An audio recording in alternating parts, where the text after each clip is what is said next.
Right now on Hoosier News Source, the man behind Hannah Wilson's death now faces additional charges. And an end to the war on drugs? That's the goal for some Hoosiers. Find out how these Hoosiers had their voices heard at the Monroe County Legalization rally. These stories and more coming up. Hoosier News Source starts now.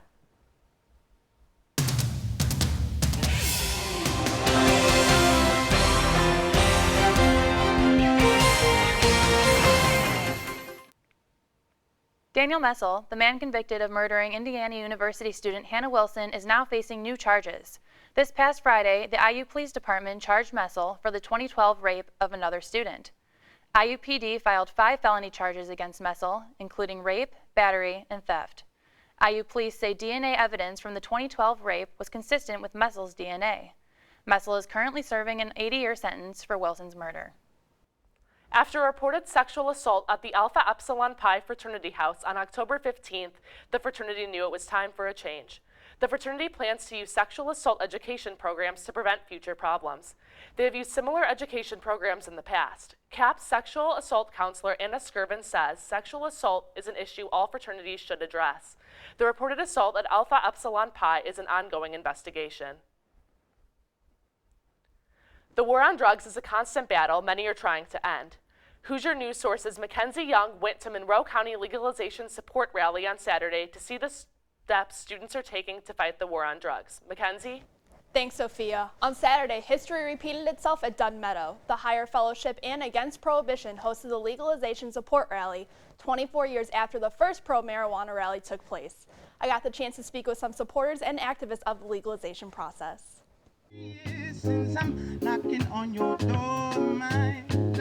In 1972, Neil Smith held America's first marijuana legalization rally in the Dunn Meadow area in hopes to legalize the plant.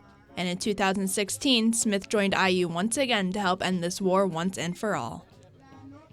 I never started out in my activist career thinking that it was going to be a lifetime job and then some. The rally discussed both medical and recreational marijuana, saying it would not only provide quick healing of injury, but would also create an increase in tax revenue for the state. If you're sick, you shouldn't be denied a medicine of your choice that's a plant. Recreational, I mean, it's a plant. If we got alcohol and tobacco legalized, we obviously should have a safer alternative.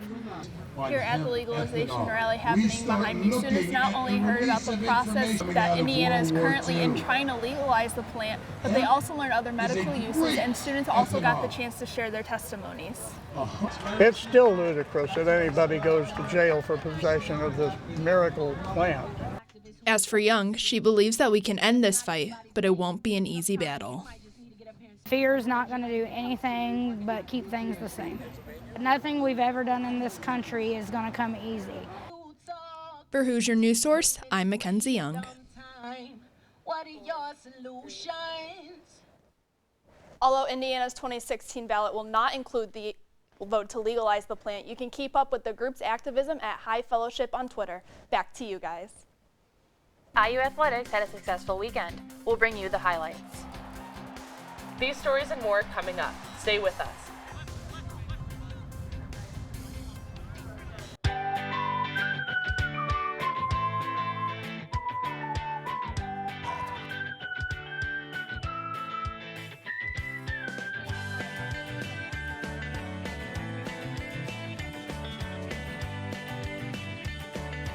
And it's an honor to be here.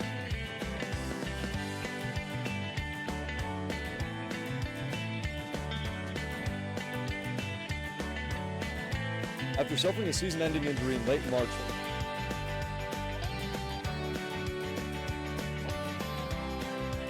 As you can see behind me,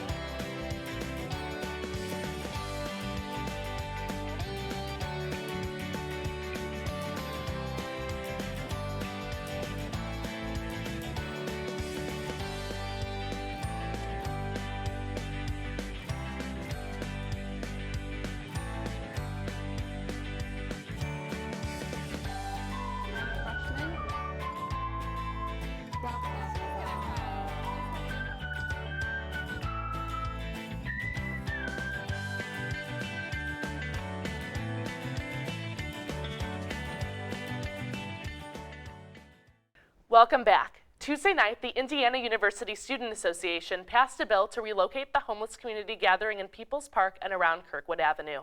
The Student Association worked with the Bloomington Mayor's office in this process. Proponents of the bill argue that giving IU students a direct link to the mayor will cause more immediate change. Lori Reeser, Vice Provost of Students, urged students to vote on the bill. The bill passed with 3 nays and 1 abstinence. Just 1 week away from the presidential election, and candidate Hillary Clinton is under fire once again for controversial emails. FBI Director James Comey informed Congress he is reviewing new emails linked to the Clinton email investigation. According to CNN, law enforcement officials say these new emails were not sent by Clinton herself, but received and sent by aide Huma Abedin.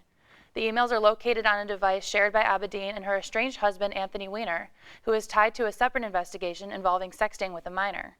In a statement to Congress, Comey said the emails could be pertinent to the investigation. Clinton spoke Friday at a news conference in Iowa, saying she was, quote, confident whatever the emails are will not change the conclusion reached in July. TEDx Indiana University held their 2nd annual event on Saturday night at the IU Auditorium. The theme for this year's event was All Too Human. 7 speakers spoke on Saturday to explore the past, present, and future of humanity and our ambitions. The theme chose to represent Nietzsche's works and our human power to overcome obstacles to continue to progress. We want to explore where we've come from as a humanity, where we are currently now, what issues we face, and then how we're going to break through those boundaries and progress society forward. And that entails a lot of different things, science, math, history, art, and I think it's all encompassing. And it's a really great theme for us to explore with our speakers and our curators. To get involved with TEDx on our campus, go to their Facebook page, TEDx Indiana University, or visit TEDxIndianaUniversity.com. IU Athletics had a successful past weekend. IUS TV sports reporter Juliana Sherry joined us in studio with the highlight of this week's triumphs. Juliana? I'm Juliana Sherry from the IUS TV Sports Desk. Here's a look at some of the headlines in Hoosier sports this week. The football team took a big step towards bowl eligibility with a win over Maryland 42-36 this past Saturday. 3 players finished with more than 100 yards apiece as the Hoosiers ran for 414 yards. Indiana needs 2 more wins to ensure bowl eligibility, and that starts this week at Rutgers in a noon game. The men's soccer team took down Michigan State 2-1 in a match on Sunday, their last game of the regular season. Trevor Schwartz and Tanner Thompson scored for the Hoosiers as Indiana finishes the season with no conference losses but 5 ties. They will host Northwestern in the conference quarterfinals at Bill Armstrong Stadium on Sunday. In club sports, the rugby team will head to the Big Ten University's Rugby Championships in Elkhart 1 week from Saturday after beating Wisconsin 39-17 at home.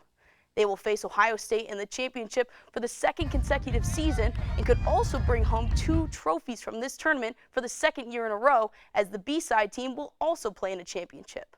Last year, the Hoosiers became the first program to do just that. For IUS TV Sports, I'm Juliana Sherry. That's all we have for you this week. For more campus and local news, visit our website at iustv.com. And like us on social media. Like us on Facebook at IUS TV News and follow us on Twitter at Hoosier News Source. From all of us here at IUS TV, thanks for watching, and we'll see you next week.